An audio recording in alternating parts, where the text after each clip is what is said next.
Senhor presidente, deputado Carlos Macedo, senhoras deputadas, senhores deputados, eu quero, em primeiro lugar, saudar essas entidades que são orgulho do movimento estudantil no Rio de Janeiro e no Brasil, a UNE, a UBS, a UES, a UE, o Movimento Juntos e a UJS. Uma saudação muito especial. Vocês conquistaram a derrubada do veto do passe livre, que já tem acordo e nós vamos derrubá-lo quando a pauta estiver desobstruída. Quero saudar também os lutadores e lutadoras da área da saúde, da Secretaria de Saúde e do IASERJ, que também vão conquistar a derrubada do veto, já está pactuado. E quero saudar especialmente os companheiros e companheiras sedaianos do Sinti-Sama e dizer sobretudo o seguinte: a obstrução neste momento, como foi na semana passada, é uma posição genuína daqueles e daquelas que seguem lutando por uma SEDAI pública, estatal e indivisível. E é por isso que nós temos batido na mesma tecla. Hoje, no Colégio de Líderes, dialogamos com o vice-governador eleito, Carlos Castro. Tive a ocasião de intervir, fazendo referência a deputados que já tinham se inscrito antes de mim, e mencionei alguns pontos, deputado Carlos Macedo, que eu vou aqui recuperar. O governo eleito insiste que derrubar o veto à privatização da SEDAI vai comprometer o acordo de recuperação fiscal celebrado pelo Rio de Janeiro com a União. Eu não quero aqui entrar na minha opinião, deputado Paulo Ramos, no meu julgamento sobre este acordo, mas este argumento não se sustenta de pé por pelo menos 4 razões. Em primeiro lugar, deputado Luiz Paulo Correia da Rocha, durante a reunião do Colégio de Líderes, nos ajudou com um dado sobre prazo, lembrando que esse acordo de recuperação fiscal só completará 2 anos em maio, o que quer dizer que o governo eleito assumirá em janeiro e não terá que resolver de imediato no primeiro dia, no segundo dia, o acordo com a União. Ao contrário, terá semanas e meses para redefinir novas garantias. Essa é a primeira razão. Então, o governador Wilson Witzel vai assumir no dia 1º de janeiro e não terá que no dia 2 de janeiro já resolver essa história. Ao contrário, poderá se preparar com mais vagar, com maior fundamentação, porque tem prazo para redefinir com a União novos termos, novos aspectos desse acordo, não apenas as garantias, eventualmente novas mudanças.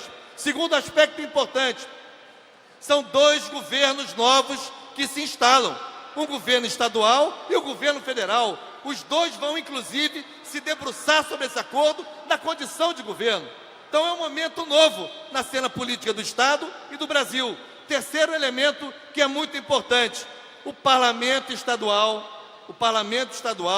antes da eleição, votou, 54 dos seus membros presentes votaram por unanimidade a favor desta emenda.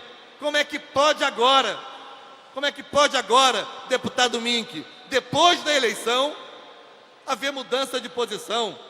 Isso é uma desmoralização para o parlamento. A leitura que seria feita, a leitura predominante que a sociedade faria e que causaria mais desmoralização ainda a esta casa, é que o voto de muitos deputados naquela votação de eleição teria sido um voto eleitoreiro.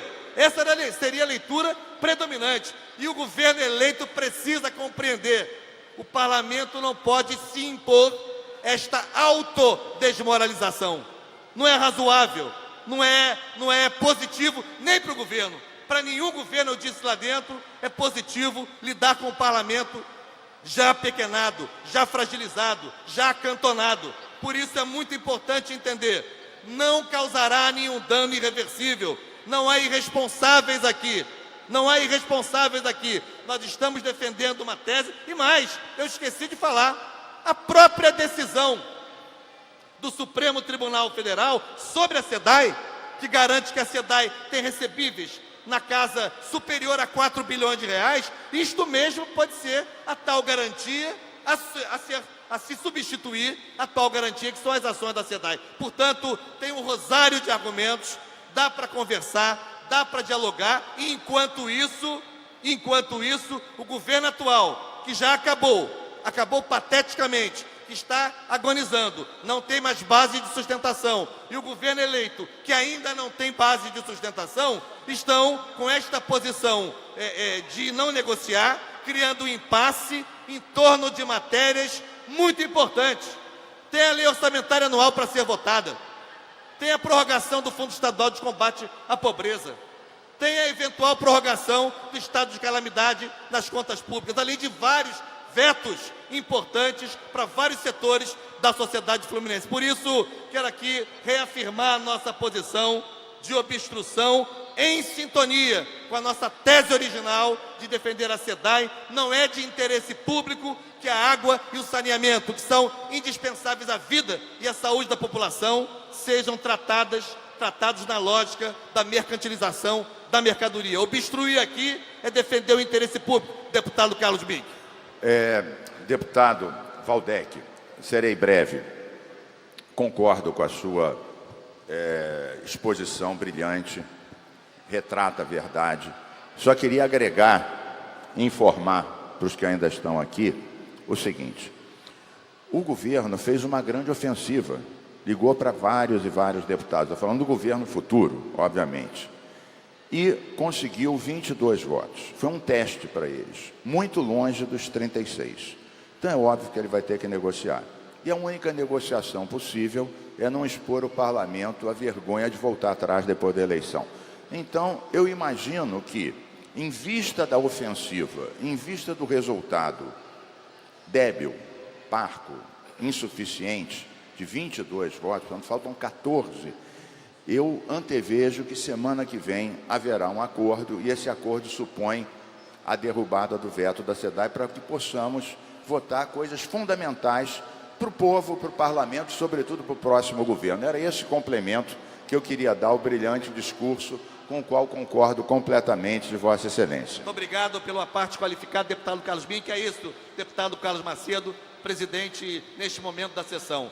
Em nome do interesse público, em nome da água, que é patrimônio público, em nome do saneamento, que é patrimônio público e direito da população, em defesa da vida, em defesa da saúde pública, vamos permanecer nesta posição até que o governo eleito reconheça a necessidade de dialogar, negociar, derrubar o veto e avançar na discussão de outras pautas importantes para o Estado do Rio de Janeiro. Era isso, senhor presidente.